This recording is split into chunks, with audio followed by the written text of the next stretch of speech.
창세기 33장 1절에서 20절 말씀. 야곱이 눈을 들어보니 에서가 400명의 장정을 거느리고 오고 있는지라.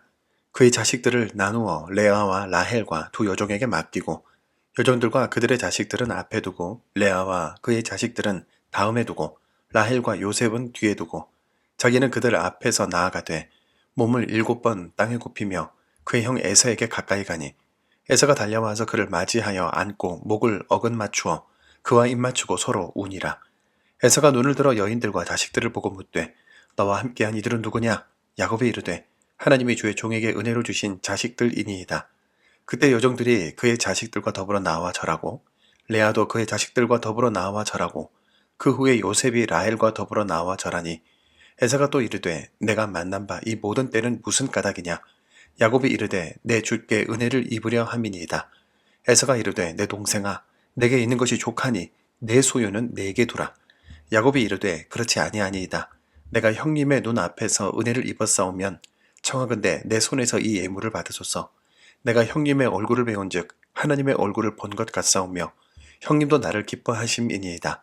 하나님이 내게 은혜를 베푸셨고 내 소유도 족하오니 청하건대 내가 형님께 드리는 예물을 받으소서 하고 그에게 강권함에 받으니라. 에서가 이르되 우리가 떠나자. 내가 너와 동행하리라. 야곱이 그에게 이르되 내 주도 아시거니와 자식들은 연약하고 내게 있는 양떼와 소가 새끼를 데리고 있은즉 하루만 지나치게 몰면 모든 떼가 죽으리니 청하건대 내 주는 종보다 앞서 가소서. 나는 앞에 가는 가축과 자식들의 걸음대로 천천히 인도하여 세일로 가서 내 주께 나아가리이다. 에서가 이르되 내가 내 종 몇 사람을 내게 머물게 하리라. 야곱이 이르되 어찌하여 그리하리이까? 나로 내 주께 은혜를 얻게 하소서 하매 이날에 에서는 세일로 돌아가고 야곱은 숫곳에 이르러 자기를 위하여 집을 짓고 그의 가축을 위하여 우릿간을 지었으므로 그 땅 이름을 숫곳이라 부르더라. 야곱이 밧단 아람에서부터 평안히 가나안 땅 세겜 성읍에 이르러 그 성읍 앞에 장막을 치고 그가 장막을 친 밭을 세겜의 아버지 하몰의 아들들의 손에서 베크시타에 샀으며 거기에 제단을 쌓고 그 이름을 엘렐로헤 이스라엘이라 불렀더라. 아멘. 야곱은 20년 전 자신의 욕심 때문에 형 에서를 속였고 그 죄는 20년 내내 그를 두려움의 감옥에 가두어 두었습니다. 죄라는 것이 이토록 무섭습니다. 환경은 변하고 세월은 흘러도 해결되지 않는 죄는 우리 영혼을 이처럼 불안하게 만들죠. 어젯밤 야복 강가에서 허벅지 관절이 꺾이는 처절한 시름을 통과한 야곱. 이제 그의 앞에는 400명의 군사를 거느리고 다가오는 형 에서가 서 있습니다. 오늘 본문은 이 일촉즉발의 위기가 어떻게 하나님의 신비로운 화해로 바뀌는지 그리고 그 이후 야곱은 또 어떤 선택을 내리는지 보여줍니다.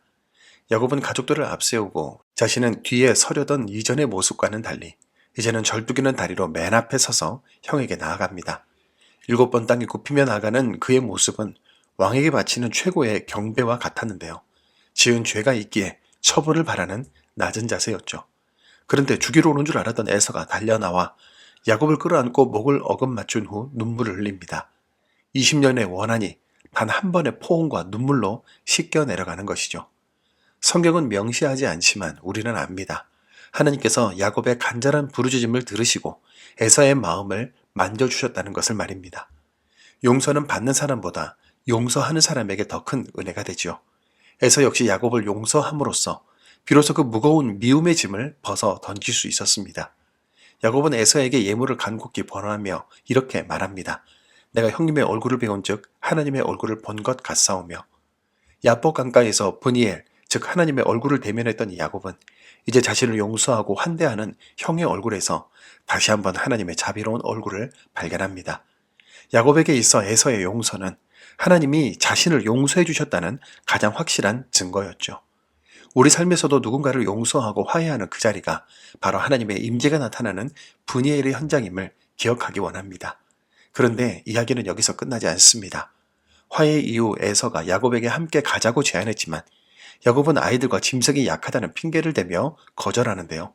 그러고는 세일로 가겠다고 약속해놓고 정작 발걸음은 숲곳을 거쳐 세겜으로 향하는데 야곱은 아직 완전히 변하지 않았습니다. 한 고비를 넘기고 나니 다시 옛 성품, 즉 자기중심적이고 계산적인 야곱이 툭 튀어나온 것이죠. 그는 하나님과의 약속인 베델로 곧장 올라가야 했지만 눈에 보기에 좋고 정착하기에 편해 보였던 세겜 땅에 밭을 사고 집을 짓습니다.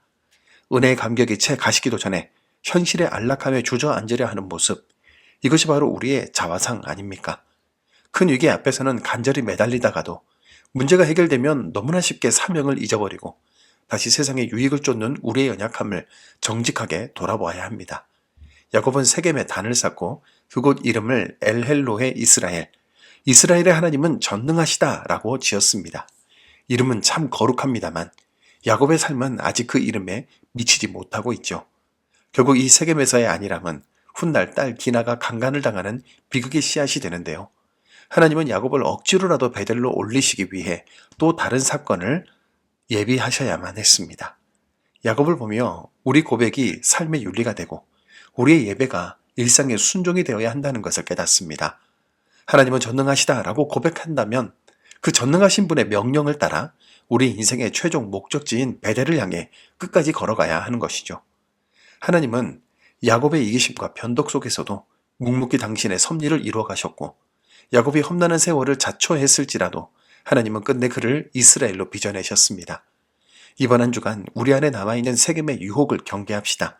현실적인 유익 때문에 하나님과 맺은 약속의 자리를 이탈하지 맙시다. 화해와 사랑을 실천하되 그 은혜를 자기 만족의 수단으로 삼지 맙시다. 우리 안에 여전히 살아있는 야곱을 말씀 앞에 내려놓고 날마다 이스라엘로 성장해 나가는 오늘이 되기를 주님의 이름으로 축복합니다. 역사와 생명의 주관자이신 하나님 아버지, 야복 강가의 처절한 씨름을 지나 에서의 눈물 섞인 품으로 야곱을 인도하신 주님의 그 세밀한 섭리를 찬양합니다. 원수 같던 형제의 마음을 녹여 화해의 살롬을 주셨던 것처럼 우리 삶의 엉킨 관계와 해묵은 갈등 위에도 주님의 평강을 부어주옵소서. 형의 얼굴에서 하나님의 얼굴을 보았다는 야곱의 고백처럼 우리도 누군가에게 하나님의 얼굴을 보여주는 화평의 통로가 되게 하옵소서.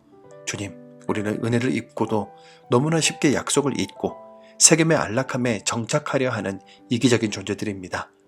엘헬로의 이스라엘이라 부르짖는 우리의 고백이 껍데기뿐인 종교 형식이 되지 않게 하시고 우리의 발걸음이 언제나 주님이 부르신 베델을 향하게 하여 주옵소서. 예수님의 이름으로 기도드립니다. 아멘.